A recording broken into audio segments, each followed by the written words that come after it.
Assalamualaikum warahmatullahi wabarakatuh. Apa kabar teman-teman? Mudah-mudahan teman-teman selalu dalam lindungan Allah Subhanahu wa Ta'ala. Amin ya Rabbal 'Alamin. Kali ini aku mau sharing pengalaman sholawat dari salah satu subscriber namanya Mbak F.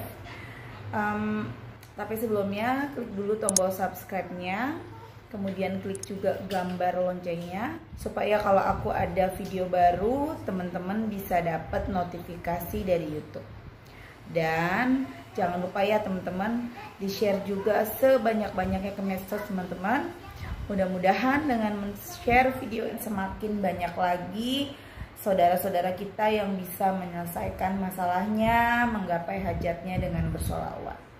Mudah-mudahan menjadi amal kebaikan buat kita semua. Amin ya Rabbal 'Alamin. Langsung aja kita baca ya teman-teman pengalaman sholawat dari Mbak F. Awalnya aku ketemu dia di tempat kerjaku. Waktu itu dia yang lebih dulu masuk kerja. Selang beberapa minggu aku masuk ke tempat kerja itu. Awal aku kenal dia, si dia tuh orangnya pendiam banget, beda kayak cowok lainnya di tempat kerjaku. Dia nggak akan ngomong kalau nggak diajak ngobrol duluan. Yang ada di pikiran aku, dia cowok baik-baik. Aku juga emang seneng gitu kalau lihat cowok yang pendiam, nggak pecicilan. Sebenarnya sih ada 2 cowok yang nembak aku di tempat kerja itu, dan salah satu cowok itu dia tahu kalau ada yang nembak aku dan itu sempat dibahas waktu aku pertama kali makan berdua sama dia. Lanjut seiring berjalannya waktu, aku deket sama dia karena dia sering komen se-SW ku dan apa aja kita bahas buat obrolan aja. Dan singkat cerita, selama 3 tahun ke belakang aku deket sama dia. Pertama kali dia ngajak aku makan di luar dan katanya ada yang mau ditanya dan diungkapin. Di situ dia nanya, kamu kenapa nolak si B? Aku nggak punya, dan aku jawab aku nggak punya rasa sama dia. Jadi aku nggak mau aja nerima orang yang mungkin cinta sama aku tapi aku sendiri enggak. Dan aku nggak mau kalau dibilang cewek yang cuma manfaatin, dan pada intinya aku nggak akan ngeladenin cowok yang aku emang nggak suka. Dan dia di situ cuma ngangguk kepala dan aku tanya balik, apa yang mau kamu ungkapin?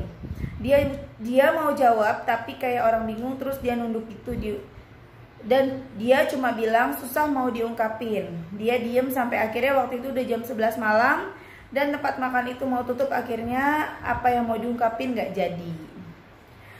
Aku sempat mikir kira-kira apa yang mau dia ungkapin. Kata dia nanti-nanti aja ya, besok lagi.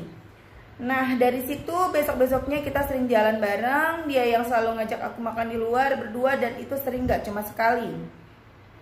Waktu kemarin ultahku dia datang ke rumah bawa kue dan kado. Dan kalau aku lagi bete dia selalu datang juga ke rumah bawain aku makanan, es krim, coklat. Dia juga udah kenal sama keluargaku. Dan belum lama tahun kemarin bulan November aku sama dia abis dari luar kota. Kita liburan bareng sama teman-teman kerjaku. Cewek mana ya kan kak yang gak baper? Singkat cerita akhir tahun kemarin awal Desember dia ngajak aku makan di luar, dan ini ternyata momen terakhir aku sama dia. Katanya sih ada yang mau diomongin, terus kita pergi deh ke mall cari tempat makan. Setelah dapet kita duduk sebelahan, selesai makan ngobrol sebentar. Tiba-tiba dia pegang tangan aku dan tiba-tiba mata dia berkaca-kata dan nangis. Di situ aku kaget. Dia bilang maaf aku nggak pantas buat kamu. Aku kaget maksudnya apa gitu. Dan ceritanya itu panjang kak, dan pada intinya dia bilang gitu karena dia minder. Katanya orang nggak punya. Dia bilang nggak sebanding sama aku, padahal aku udah berusaha yakinin kalau aku nggak mandang harta, mau siapapun dia, dari keluarga manapun dia aku terima apa adanya. Dia malah nyuruh aku buat buka hati lagi buat cowok lain, dan disitu juga kita sama-sama nangis. Dan anehnya dari kejadian itu besok-besoknya dia malah makin deket sama aku. Tiap pagi dan mau tidur dia selalu video call dan WA-an juga. Aku bingung gitu kak, aku bingung gitu, dan aku nanya langsung sama dia, maksud kamu apa sih sebenarnya? Aku bingung gitu dan aku nanya langsung sama dia, maksud kamu apa sih sebenarnya? Serius sama aku atau enggak? Dia cuma bilang aku takut kehilangan kamu, dan kalaupun hubungan ini dilanjut pasti bakal menyakitkan. Dan aku sempat mikir kayaknya dia punya cewek lain selain aku. Dari situ aku mulai curiga, tapi setiap aku tanya sama dia, dia selalu bilang bukan karena cewek lain, tapi aku masih nggak percaya. Dari situ aku sholat istiqoroh, minta petunjuk sama Allah. Jika dia baik untuk agama dunia dan akhiratku, maka dekatkanlah. Jika dia tak baik untukku, perlihatkanlah ya Rob.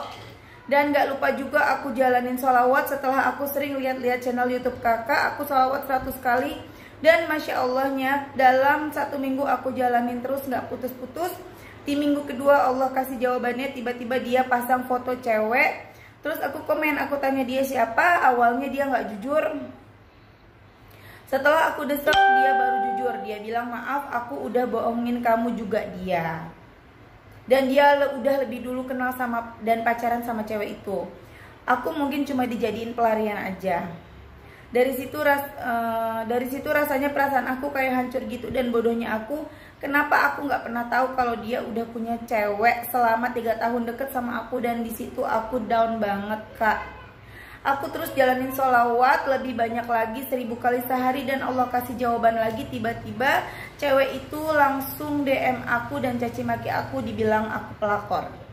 Aku tuh cuma dimanfaatin doang, cuma sebagai pelarian doang. Aku bahkan sampai disumpahin kena karma, sedangkan aku aja dibohongin dan gak tahu apa-apa.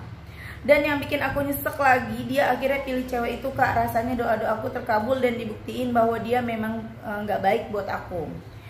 Aku aja nyesel kak, kenapa gak dari dulu aku jalanin sholawat. Mungkin Allah dari dulu kasih aku jawaban, gak kayak sekarang setelah aku udah baper sama dia, semua baru terbongkar. Tapi mungkin memang takdir Allah, baru sekarang semuanya terbongkar. Sampai sekarang pun aku masih suka inget aja, tapi karena sholawat bikin hati aku jadi tenang. Saya selalu percaya kak, setiap kehendak Allah itu terbaik. Walaupun sampai sekarang rasanya kecewa masih ada. Karena makin saya jalanin sholawat, Allah makin buktiin semuanya. Terkadang dia kayak panas-panasin saya, begitu juga perempuannya pasang foto bareng di story. Dan alhamdulillah saya nggak berontak mbak, nggak ada seucap kata jahat pun yang berani saya keluarkan. Karena setiap kali saya ngerasa sakit hati, saya selalu sebut nama Allah dan bersolawat. Alhamdulillah hati tenang. Terima kasih juga ya kak, selalu memotivasi untuk bersolawat. Kemudian mbak F ini nge-DM aku lagi, assalamualaikum kak Mel, maaf mengganggu. Masya Allah kak, setelah aku rutin jalanin sholawat 1000 kali, Allah kabulkan satu doaku lagi.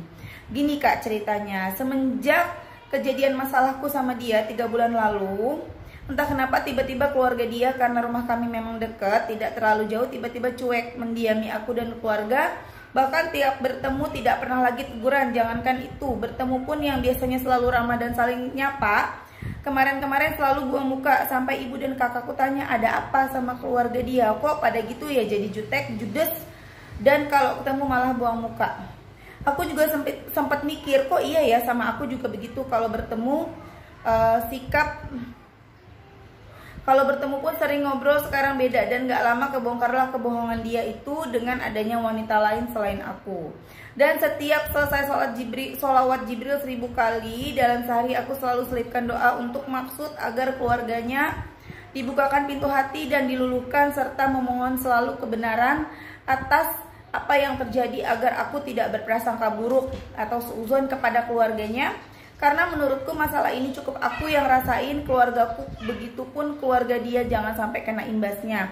Jadi saling diam-diaman. Aku kadang berdoa sampai nggak sadar netes air mata. Dan Masya Allah kak, 4 hari yang lalu kakakku bilang, kemarin kakak ketemu keluarga dia naik motor, tiba-tiba ngelakson dan negor gitu. Kakak cuma ngangguk aja. Aku mikir tumben ya, kemarin ngediemin, cuma ya aku hiraukan aja. Dan di hari kemarin malamnya keluarga dia lewat deket rumahku, tiba-tiba dia teriak karena jaraknya sedikit jauh dari teras rumahku dan bilang permisi. Senyum lewat sepanjang rumahku, di situ cuma ada aku dan ortuku, kita juga sama-sama kayak bengong gitu. Jawab iya, dan nggak tahu kenapa gitu kah hatiku kayak tenang. Walaupun keluargaku masih nggak terlalu menanggapi karena mungkin perlakuan cuek dari keluarganya yang mulai duluan, tapi setidaknya keluarga dia seperti biasa lagi. Karena yang aku takutin keluarga dia mikir yang aneh-aneh tentang keluargaku. Karena bagaimanapun aku nggak mau, karena aku dan dia yang awalnya ada masalah keluarga saling terbawa jeleknya. Aku bersyukur banget Allah kabulkan sebagian doaku. Makasih ya Kak Mel selalu mengingatkan untuk bersolawat. Semoga aku bisa lebih istiqomah lagi. Dan semoga Allah selalu melindungi kakak serta keluarga kakak, amin. Amin ya robbal alamin. Ya lumayan panjang ya teman-teman. Jadi intinya si Mbak F ini deket sama temen cowok yang satu kerjaan sama itu cowok, dan si cowok ini juga tetanggaan sama dia, dan sempat deket selama 3 tahunan. Cowoknya sering datang ke rumah dan ngasih hadiah-hadiah segala macem ya, bikin baper ya teman-teman. Kemudian tapi nggak ada kejelasan sampai pada akhirnya Mbak F ini sholat istiqoroh, kemudian baca sholawat Shallallahu ala Muhammad, itu sholawat Jibril 100 kali setiap hari. Kemudian setelah 2 minggu rutin baca sholawat, ditunjukin sama Allah kalau cowok itu ternyata udah punya cewek, dan semakin ditambahin lagi sholawatnya malah jadi 1000 kali Shallallahu ala Muhammad. Dan akhirnya Mbak F semakin Allah bongkar semuanya kalau cowok itu bukan cowok yang baik. Alhamdulillah ya teman-teman. Kemudian ketika Mbak F ini dikatain macam-macam sama orang, kemudian ditambah lagi sakit hati karena ternyata dibohongi selama ini, Mbak F tetap hatinya tenang, karena semakin dia disakitin, semakin dia lari ke Allah, semakin disakitin semakin ingat Allah, dan hatinya menjadi tenang. Itu tuh teman-teman, aku percaya banget nih sama Mbak F. Kalau kita udah baca sholawat, kita udah serahin semuanya sama Allah, kita udah berserah diri ke Allah, gak mungkin kalau hati kita tuh gak tenang, gak mungkin. Gak mungkin masalah kita gak diselesain sama Allah tuh gak mungkin teman-teman. Ya, jadi kalau ada teman-teman yang tanya ke aku, Mbak aku punya masalah ini dan itu, aku saranin, aku kasih tahu sholawat Mbak yang banyak sekian-sekian Mbak. Udah Mbak, baca Quran Mbak, udah Mbak, serahin sama Allah, udah Mbak. Tapi masih begini, masih sedih, masih galau, masih sakit hati, masih marah, masih kecewa, berarti ada yang salah dalam dirinya. Apa yang salah? Mungkin ada dosa yang belum dimintakan ampun kepada Allah. Mungkin ada kesalahan-kesalahan yang lainnya yang tahu cuma Allah dan diri kita sendiri. Coba diingat-ingat lagi, kita punya salah apa, kita punya dosa apa, seperti itu teman-teman. Dan kemudian selesaiin dulu itu, baru nanti kita dapat pertolongan dari Allah, kita dapat ketenangan hati. Atau mungkin juga belum baca salawat, atau baca salawatnya kurang. Jadi maaf, bukan aku nuduh atau suuzon, maksudnya istilah kasarnya tuh bohong gitu loh. Jadi belum dilakukan dengan maksimal. Karena kalau udah maksimal pasti pertolongan Allah itu deket banget, hatinya tenang banget. Kemudian di sini juga membuktikan bahwa sholawat juga bisa merubah hati seseorang yang tadinya marah, tadinya nggak suka, tadinya benci menjadi baik gitu loh. Seperti pokoknya sholawat, dengan bersolawat segala keinginan kita, segala hajat kita, segala masalah kita insya Allah selesai, dibantu diselesain sama Allah. Contoh, keluarga dari si cowok itu tiba-tiba jadi sombong, jadi judes, jadi jutek. Dan si Mbak F ini berharap, berdoa dengan terus bersolawat supaya semua keadaan kembali baik lagi, nggak ada diem-dieman kayak gitu. Dan terbukti dalam 4 hari bersolawat, 4-5 hari bersolawat, keluarga mereka baik lagi, negor lagi, seperti itu teman-teman. Jadi ini berlaku juga buat masalah teman-teman, masalah kita semua. Kadang ada yang curhat sama aku, bermasalah sama mertuanya, bermasalah sama iparnya, bermasalah sama suaminya. Jadi apapun keinginan kita bisa kita sholawat. Nah, ada lagi yang tanya sama aku, sholawat apa sih Mbak yang harus dibaca? Berapa banyak sih Mbak? Aku punya masalah begini, aku punya masalah sama mertua, aku punya masalah sama suami, aku punya masalah sama teman, aku punya masalah sama tetangga. Tidak ada sholawat khusus, tidak ada waktu khusus, tidak ada jumlah yang khusus dalam bersolawat. Semuanya sama, sholawat yang dibaca semuanya sama. Mau sholawat Jibril, Shallallahu ala Muhammad boleh. Mau sholawat Nabi, Allahumma sholli ala Sayyidina Muhammad wa ala ali Sayyidina Muhammad boleh. Sholawat munjiat juga boleh. Apapun sholawatnya, banyak ya jenis-jenis sholawat teman-teman, itu boleh dibaca. Terserah, waktunya kapan aja terserah. Mau habis sholat kek, mau sambil aktivitas, mau di perjalanan, itu terserah teman-teman.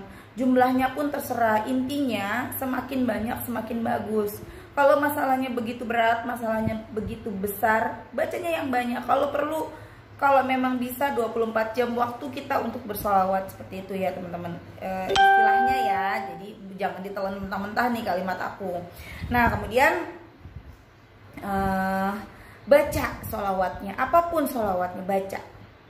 Jadi nggak ada ya semuanya dikhususkan sholawat khusus supaya hatinya luluh gimana Mbak, sholawat khusus supaya hutang lunas gimana Mbak, nggak ada. Yang jelas baca sholawat, sedang punya masalah atau sedang tidak punya masalah, baca sholawatnya, baca sebanyak-banyaknya. Kalau aku membiasakan diri minimal 1000 kali sehari, setiap hari 1000 kali Allahumma sholli ala sayyidina Muhammad wa ala ali sayyidina Muhammad. Kalau sedang sholat aku biasanya bacanya habis sholat. Kadang aku lebih digeber tuh pagi, lebih bagus lagi tahajud. Kalau lagi bisa bangun tahajud, aku habisin di tahajud itu supaya siangnya aku nggak dikejar-kejar waktu, karena kan banyak yang harus aku kerjain. Terus kalau misalnya nggak kekejar di pagi hari, aku kejar di sholat subuh sampai duha. Atau kalau memang aku nggak bisa kejar, kadang kan pagi kita ngantuk ya, kadang habis subuh tuh ngantuk berat gitu, kadang nggak bisa baca. Kadang aku bacanya dicicil. Habis sholat subuh 100, zuhur, asar, maghrib, isya 100 udah 500. Sisanya aku baca sambil aktivitas. Seperti itu teman-teman. Aku baca setiap hari. Dan tidak perlu harus wudhu ya teman-teman. Sering banget nanya harus wudhu nggak Mbak? Nggak harus wudhu. Tapi kalau kita wudhu itu lebih baik. Tidak harus ada waktu khusus, pokoknya ya teman-teman, nggak usah ribet sendiri. Pokoknya baca sholawat nih, kayak aku lagi duduk di sini nih. Aku mau baca sholawat, langsung aja baca Allahumma sholli ala sayyidina Muhammad wa ala ali sayyidina Muhammad. Allahumma sholli ala sayyidina Muhammad wa ala ali sayyidina Muhammad. Tadi aku ke pasar, aku baca di jalan, di atas motor sambil baca Allahumma sholli ala sayyidina Muhammad wa ala ali sayyidina Muhammad. Nanti aku masak sambil ngucap lagi Allahumma sholli ala sayyidina. Jadi kita tuh nggak berhenti gitu teman-teman. Jadi tidak ada waktu khusus dan tidak ada yang dikhususkan ya. Ingat sekali lagi teman-teman, biasakan baca. Nah, dengan kita membiasakan baca, nanti setiap kita punya hajat, setiap kita punya keinginan, setiap kita punya masalah, tanpa kita berdoa pun Allah udah selesaiin gitu loh teman-teman. Kita membiasakan diri untuk bersolawat. Nah, nanti tiba-tiba kita lagi punya masalah yang hal sepele ya, kita lagi ribut sama suami misalnya, lagi marahan sama suami. Kita belum ngomong ya Allah, saya pengen baikan lagi. Kita belum ngomong nih. Cuman dalam hati kepengen, aduh kapan ya baikan lagi. Nanti tiba-tiba kita baikan lagi sama suami kita. Seperti itu loh teman-teman. Terus kita misalnya udah membiasakan diri membaca sholawat, kita tiba-tiba kepengen makan bakso. Kayaknya enak nih makan bakso siang-siang panas-panas misalnya ya. Tukang baksonya lewat. Atau tiba-tiba tetangga kita nganterin bakso. Itu loh seperti itu teman-teman. Jadi biasakan baca sholawat. Tuh, jangan nunggu punya masalah baru baca sholawat. Tapi kalau udah ada masalah baru baca sholawat, itu juga nggak salah dibaca sholawatnya. Dan harus sabar, jangan baru baca 100, 200, 1000 udah komplain, mana nih pertolongan Allah. Ya nggak bisa gitu juga ya teman-teman. Oke teman-teman, segitu aja. Mudah-mudahan bisa jadi manfaat buat teman-teman, buat kita semua. Mudah-mudahan bisa menjadi motivasi untuk teman-teman semuanya. Jangan lupa di-share sebanyak-banyaknya ke medsos teman-teman. Mudah-mudahan semakin banyak lagi saudara-saudara kita yang bisa menyelesaikan masalah dengan sholawat, bisa menggapai hajatnya dengan bersholawat. Terima kasih. Assalamualaikum warahmatullahi wabarakatuh.